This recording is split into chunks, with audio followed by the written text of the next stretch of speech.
এটা যদি এখানে থুয়ে দেন, এই যে এনে দেন, সবে এনেছেন, নাহলে এই যে সেটা চাপান। যেমন আমরা পানিতে বাসতাম, অনেক পানি হতো, ঘরে পর্যন্ত আগুমান পানি হতো। এই যে আমাদের 95 নম্বর ওয়ার্ডে আমাদের সিরাজ ভাই সে আমাদেরকে এখন এই যে সুযোগটা দিতে আছে, আমাদের এই ডেরেঙ্গুলের সবকিছু সে সাফ করাইতে আছে, কাজ করাইতে আছে, তার নিজের খরচা দিয়ে, তার নিজের উদ্যোগে। এইটা আমরা মনে করি যে তার এই উদ্যোগটা আমাদের কাজে লাগছে। আমরা সবাই এই বাসানটা বস্তির মানুষ সবাই সিরাজ ভাইকে দোয়া করি, সে যেন ভবিষ্যতেও এইভাবে কাজগুলো করে যায়। আর আমাদের এই পানি থেকে মুক্ত করাটাই হইছে তার, সে আমাদের কাছেও ভালো এবং আল্লাহ পাকও তাকে ভালো রাখবো। কেন রাখবো? সে গরিব দুঃখীর মাঝখানে এসে যে কাজগুলো করাইতে আছে, এবার নির্বাচন হচ্ছে কিন্তু আমাদেরকে অনেক সহযোগিতা করছে, ডাকছে, ঘরে ঘরে গেছে। সিরাজ ভাইয়ের জন্যই কিন্তু অনেক মানুষ এই বাসানটাকে নামছে। তার আচার ব্যবহার সব দিকে কিন্তু আমাদের সিরাজ ভাইয়ের কোনো তুলনাই হয় না। বস্তা বাচ্চা আপনি চলে যাবো না, উড়ে যাবে, পিঠে চড়ে দিছে ভাই।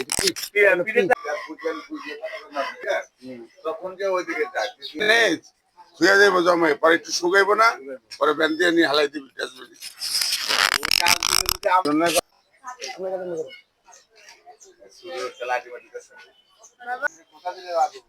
এত এত আর এই কারণ লাগবো না,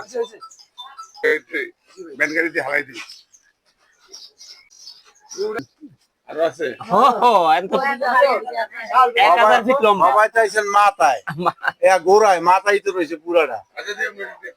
বস্তিবাসীর পক্ষ হইতে সকলকে সালাম জানিয়ে আমি আমার এলাকার যে যে দুর্যোগ গুলো আছে, দুর্যোগ বিষয় নিয়ে কথা বলতেছি।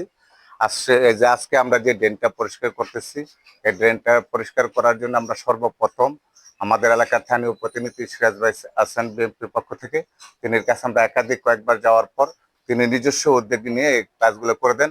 আজকে আমরা যে জায়গায় কাজ করতেছি আপনারা দেখতেছেন, এই কাজটা কিন্তু শুধু এতটুকু নয়, এই কাজটা হচ্ছে আমাদের মুখে যেহেতু মেন রাস্তা ওই যে সামনে আমাদের পশ্চিমে রয়েছে মেন রাস্তা, এইখান থেকে আমাদের যে দুর্গত আছে প্রায় মনে করেন যে হাফ কিলোর মতো, কারণ এখান থেকে একবার কুমুলাপট্টি থেকে ব্যাপক যে পানিগুলো আছে সম্পূর্ণ পানিগুলো প্রবাহিত হয় এই জায়গায় দিয়ে।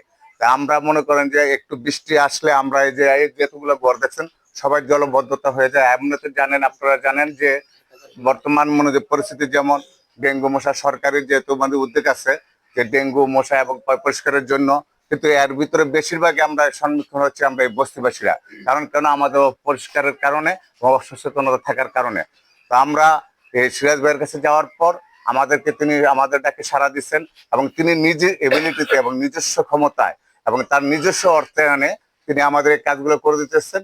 তবে আমরা আশা করি আহ্বান রাখবো সিরাজ ভাইয়ের প্রতি, আমাদের এক নং বস্তিবাসীর পক্ষ থেকে সিরাজ ভাইকে সালাম জানিয়ে তাহার প্রতি আমাদের উদাত্ত আহ্বান থাকবে এই ড্রেনের কাজগুলো যেন সর্বসদার জন্য মনে করেন যে চলমান থাকে, আর আমরা এই গরিব দুঃখী মানুষগুলো যেন তার কাছে যেন এই শত সহায়তা পাই, এই উদাত্ত আহ্বান রেখে আমাদের কথা এখানে আমরা শেষ।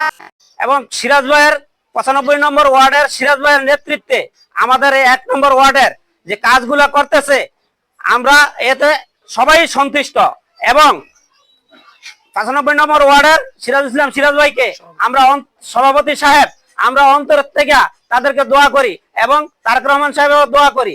আমাদেরকে এই কাজগুলা সিরাজ ভাই বলছে যে সম্পূর্ণভাবে জানে যা এর অর্থে আমাদের এই কাজগুলা সম্পূর্ণ করে দিব ইনশাল্লাহ।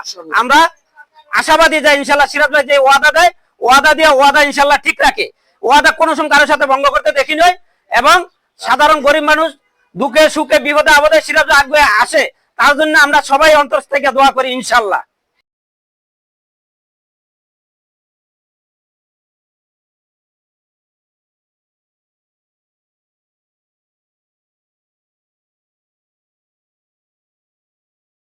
আমরা সবাই বাসান থেকে ইব্রাহিম খলিলুল্লাহ ভাই, খলিল ভাই এবং সিরাজ ভাই তাদের জিন্নে আমরা বাসানটাকে যেমন মার কোলে ঘুমাইছি, এই রকমের ইব্রাহিম ভাইয়ের জিন্নে আমরা মার কোলে রয়েছি। কেউ আমাদেরকে কোনো সময় কেউ কিছু বলে নাই। 5ই আগস্টের আমাদের এই বাসানটাক বস্তির মতো কোনো বস্তি নাই, শুধু হচ্ছে সিরাজ ভাই আর হচ্ছে ইব্রাহিম ভাই। এবং ইব্রাহিম খলিলুল্লাহ সাহেবের নেতৃত্বে নেতৃত্বে আমরা ভালোই আছি, ভালোই রয়েছি। সাদা থেকে আসে না ইনশাআল্লাহ, আমরা ভালোই আছি, শান্তিতে আছি ইনশাআল্লাহ। তাদের জন্য আমরা অন্তর দোয়া থেকে ইনশাআল্লাহ দোয়া করি, তাকে আল্লাহ ভালো রাখুক, আমাদের সাথে থাকুক, আল্লাহ পাক আমাদের সাথে রাখুক। সর্বোপরি আমাদের মতো গরিব দুঃখী মানুষের কাজে এগিয়ে আসেন এবং কাজ করেন।